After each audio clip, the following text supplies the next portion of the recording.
Hi everybody, it's Naomi here, and I'm here with another project for Lindys Stamp Gang. So today I'm using some collage paper and I'm just tearing it off here with a wet water brush. And that I do that so that I don't have a sharp cut edge, which I would get if I use scissors.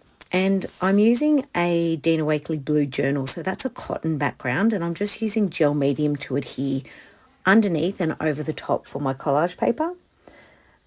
I then go in with some clear gesso just to give it a little bit more protection for that collage paper, because I don't want my liquid in the Lindys to go through. So I've tried to match my colours to my collage paper and enhance those colours. So I've started with South Shore Sand, which is a flat magical, also Wild Rose Rogue, and also I've got Teapot Purple and Sparkling Sunset. Now it's really important that you do a tester on a scrap piece of paper if you're wanting a certain depth of colour.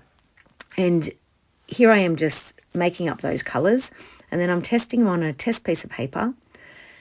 And what I realise after I've done my little swatches is that the South Shore Sand was a little bit dark. So I kind of created a second one of that colour, which was much less intense.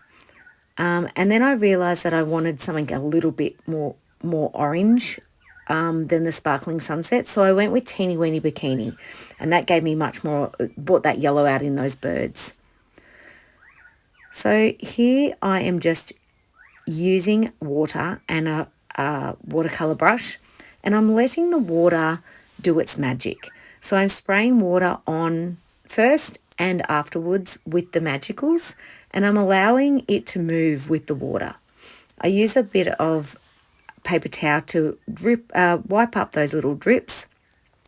And here you'll see me adding Cafe Au Lait, I can't pronounce that one, because again, that South Shore Sand, it just wasn't the right colour for that collage paper. But the Cafe Au Lait is perfect, and I'm adding it down to the yellow, giving it that little bit of grunginess that this collage paper has, and adding it up the top too. So I continue this process letting the water move the magicals, so it's got an organic look. It's not a defined straight edge or anything. I also use splatters throughout the page. This is the second half of a page, and I did have Lindys on the other side, and I did use black splatters, which were already on the page when I started. So I've just gone with it. And here I'm using that Wild Rose Rogue, and I'm letting it drip down. So there were already drips in my collage paper. So I'm just following the process and letting the collage paper guide me. You'll see there that I've already got those little black splatters from the previous page. So I'm just going with that. Some of them have reactivated a little bit, but that's okay. Like, there's splatters throughout the collage paper as well. So I'm just enhancing those splatters with my different colours throughout the page. So I'm adding that Teapot Purple in here. And I've picked those colours out from that collage paper. So all I do is just create a bit of a colour around the page and extend that collage paper out. I go over the top of my collage paper and off the collage paper just to make it look like it's part of the page and I haven't added it on there. Adding those splatters in with that purple as well, and just continuing there with that lighter colour, which is the Sparkling Sunset, and just getting those different depths of colours.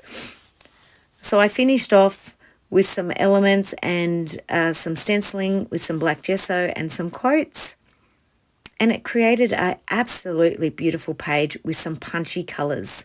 So thank you for watching, and I hope I've inspired you to create something with your Lindys.